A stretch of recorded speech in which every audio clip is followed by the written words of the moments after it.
আজকে আমরা শিখব simple present tense.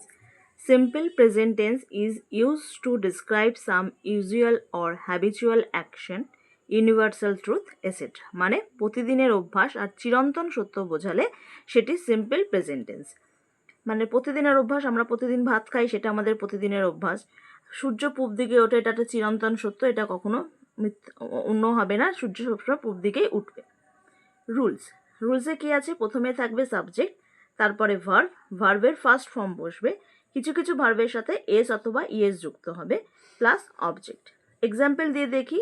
I eat rice, I subject, eat ভার্বের first form, rice object. He eats rice, he subject, ইটের সাথে এস যুক্ত হলো, ভার্বের ফার্স্ট ফর্ম বসলো, রাইস অবজেক্ট। এবারে আমরা শিখবো কোথায় এস অথবা ইএস যুক্ত হয়। সাবজেক্ট যদি থার্ড পারসন সিঙ্গুলার নাম্বার হয় তবে ভার্বের শেষে এস অথবা ইএস যুক্ত হবে। Subject third person singular number কোনগুলো? হি, শি, ইট আর যে কোনো নাম। এবারে আমরা দেখব কার কার পাশে ইএস যোগ করতে হয়। ভার্বের শেষে যদি O, S, double S, SH, CH, X, Z থাকে তাহলে তাদের শেষে ইএস যোগ করতে হয়।